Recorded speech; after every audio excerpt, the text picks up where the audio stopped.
What are the 5 things that you should be asking yourself before you even begin the process of selling your home?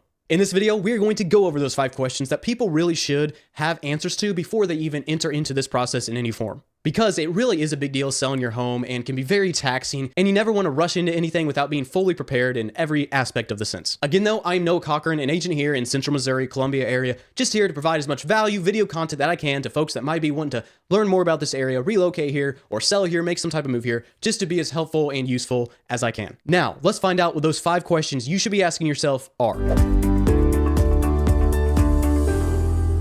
So, I do want to preface this by these questions and the possible answers to these questions don't mean necessarily that you should or shouldn't sell. They could impact your decision if you're trying to decide if you should or should not sell, but you may have to sell, right? Sometimes you just don't have a choice. You need to make that move. You need to sell your home. So if you are in this situation, or if you're on the fence, this still applies. These are simply questions that you should ask yourself just so you're fully prepared or can make the best decisions when those times arise. Now, the first question is very simple, and we kind of covered this a little bit in past videos, but what home is your price range in, and what market does that put you in? Here's what I mean. If you're selling in the low price ranges, if your home's around that $200,000 to $300,000 mark, versus is your home in the $400,000, $500,000, $600,000, $700,000 mark. Those two markets are going to be completely different. When you get above that $450,000 mark, you are going to have a much more difficult time selling your home. Even if you have a great agent or anything, it will be harder. It will require more marketing. Now, obviously, a good agent, good marketer, or if you're selling on your own, if you apply good marketing, it will make it sell faster for sure, but it will still be much more difficult than, say, a $250,000 home, which you can basically just put on the market with zero marketing. Just put it on Zillow, the MLS, boom, you get offers in the first week. That's typically how it goes, because in those lower price ranges, again, we have a strong seller's market because there's so many buyers, but once you get up in higher price ranges, there are not near as many buyers. So that's just something to keep in mind to make sure you're prepared. Is this home going to take this much time to sell or this much time to sell? If you're in the higher price ranges, I would prepare not only a strong marketing plan, which we'll cover in another question slightly in a minute, but also just keep in mind that it could take over a month or even 2 months to sell or more, depending on levels of marketing and just kind of the flukes of the market at that point in time, just to be prepared mentally and monetarily for the additional length it might take to sell that home. All right, so questions 2 and 3 are really tied in together, so I'm going to hit them both at the same time.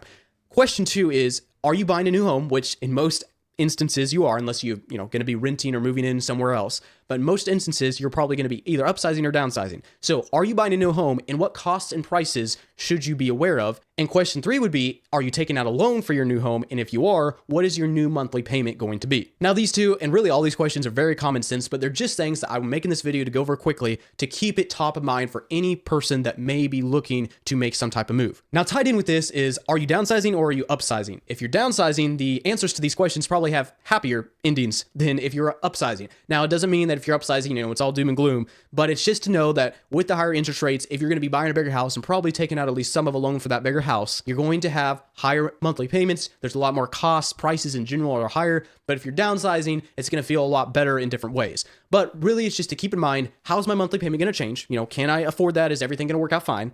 And if I'm buying a home, what additional costs, closing costs, things should I be aware of in this purchasing and selling process? Now, just in general, when it comes to the monthly payment, I do want folks to keep in mind that unfortunately, everything is going up. Insurance is going up for almost all homes. Property taxes are even going up some. Pretty much your whole escrow payment account is going to be significantly higher than, say, 3 years ago.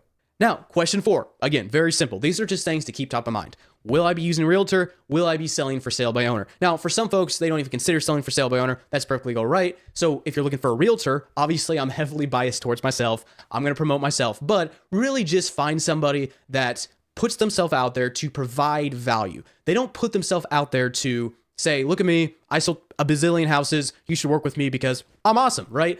You should look for someone who's actively providing value, and whether it be on social media, whether it be you're talking to people, they know Joe, and Joe does a really good job with this specific area or selling houses. He has great testimonials, whatever it may be. Look for evidences like that of provided value. Don't just look for, well, he's everywhere and he's talking about how good he is, or, yay, I sold, according to him, he sold a bazillion houses, right? So look for someone who actively provides value and is very invested in your specific home and circumstance. But if you are one of those people that would consider for sale by owner, now again, obviously I'm a realtor. I believe that using a realtor is very, very useful and can take away a lot of headache and save you money and time.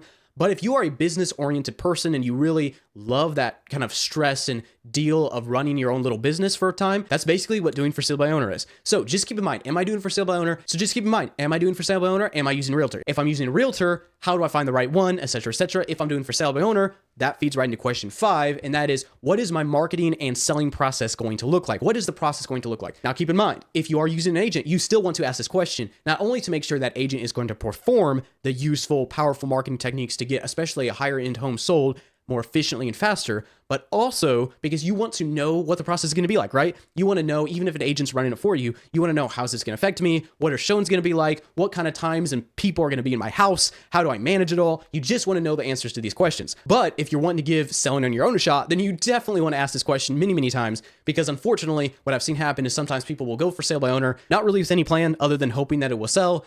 And typically it ends up not selling unless it's in the lower price ranges. If it's in a higher price range, it almost always gets ended up listing with a realtor, which is fine. It's always, you can always try just posting it. But if you're serious about wanting to sell on your own, I would definitely research marketing, what it takes to get your home out in front of a lot of people and position it very strongly on the market. And if you go to my channel, you can find a video going over the 7 most powerful marketing techniques that a good agent will be providing, or if you're doing for sale by owner, that you want to check out for yourself. Alrighty, so hopefully that video is quick and snappy. I just want to quickly go over those questions about things you should keep in mind, keep top of mind if you're making that move. And again, they are, what price range is my home in and what market does that put me in?